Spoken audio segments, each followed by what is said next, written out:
지혜는 기초 학문으로부터 시작된다. 투자는 지식과 지혜가 합쳐져야 성공한다. 지혜가 없는 지식은 오만해지고 지식이 없는 지혜는 호공만 안게 된다. 지식은 어떤 대상이나 상황에 대한 명확한 인식이나 이해를 말하고 지혜는 어떤 현상이나 사물에 대한 이치를 깨닫는 일이다. 흥미로운 것은 어떤 분야를 통해서도 최고 수준에 다다르면 비슷한 철학과 관점을 지니게 되는 것이다.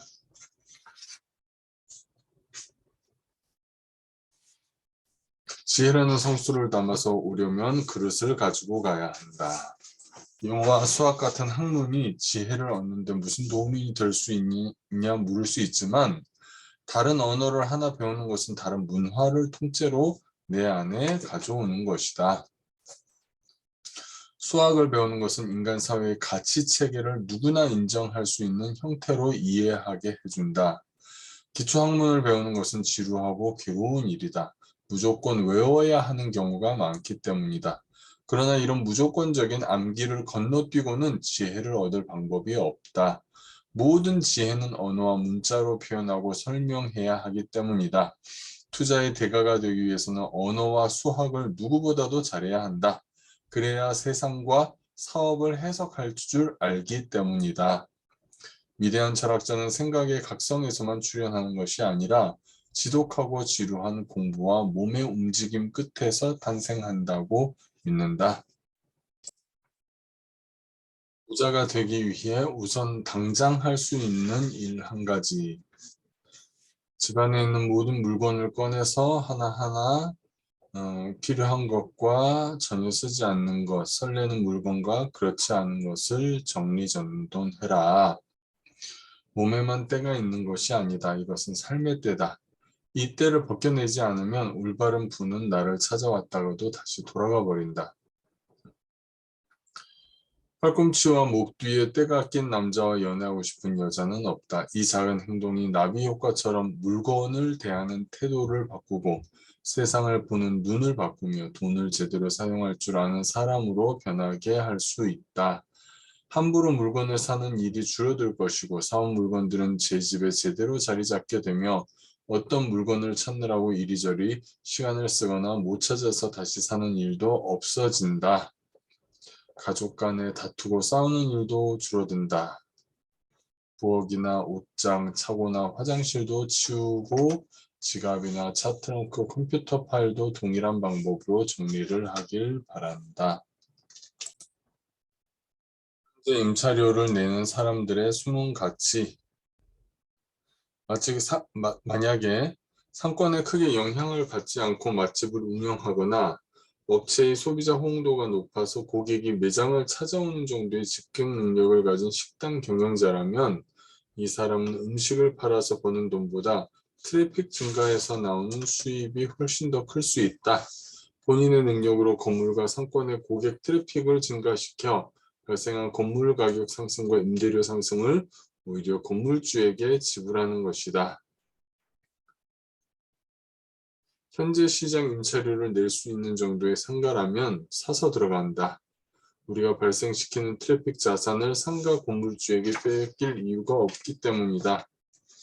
사업체에 묻는 정성의 반 정도만 부동산 공부에 쏟으면 매물과 기회를 잡을 수 있다. 나의 독립기념일은 언제인가? 재정 자립을 통해서 경제적 자유를 취득한 날은 개인 독립기념일이다. 나에겐 6월 27일이 개인 독립기념일이다.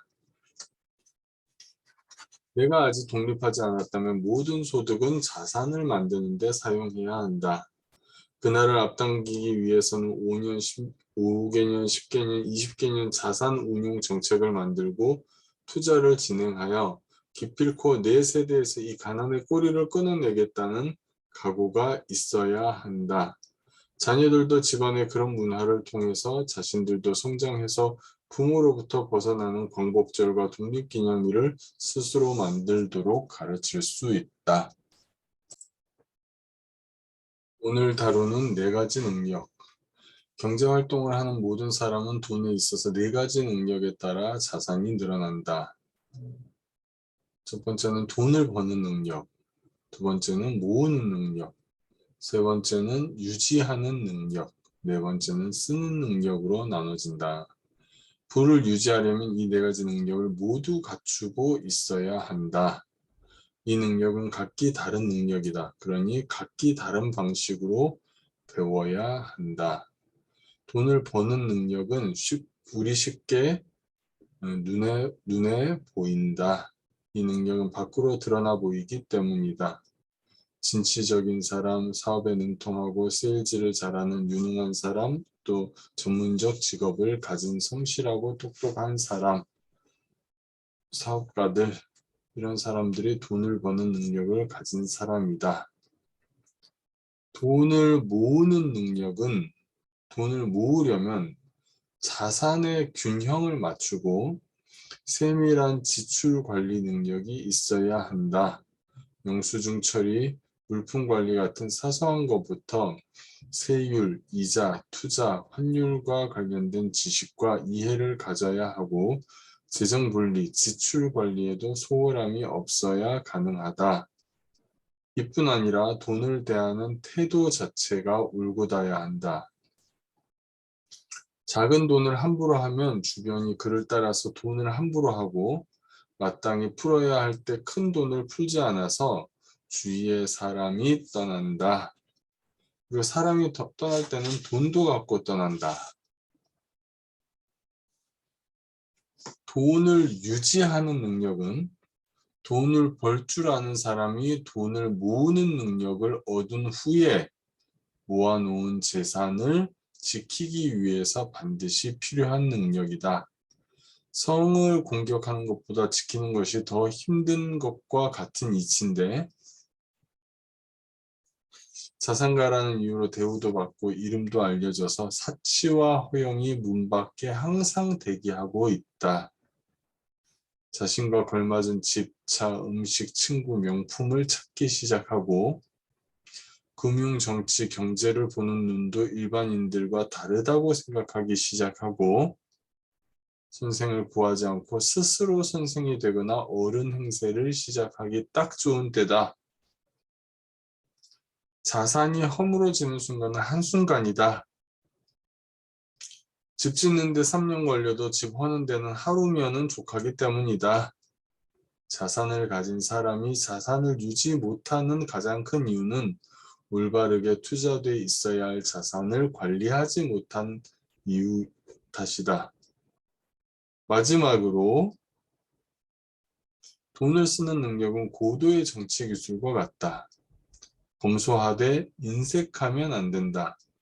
나는 검소한 삶을 살아야 하지만 가족이나 주변에 강요하면 안 된다. 직원에게 강요해서도 안 된다. 부자인 나도 이렇게 아끼는데 너도 아껴야 하지 않겠어? 라는 말은 교훈이 아니다. 삶의 가치가 다를 뿐이다.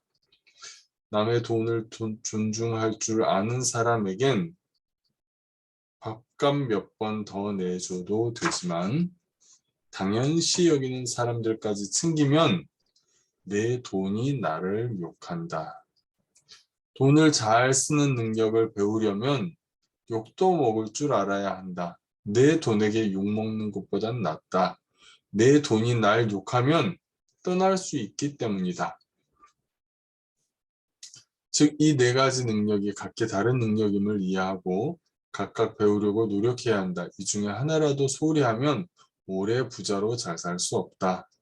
잠깐 부자가 된 맛은 느낄 수 있을지 모르지만 정말 그렇게 되면 오히려 그 비참함이 더 커진다. 한 번 가져봤던 것을 빼앗기는 슬픔은 한 번도 가져보지 못한 슬픔보다 더 크기 때문이다. 많이 벌어서 잘 모으고 잘 지키고 잘 쓰는 행복한 부자가 되기를 바란다.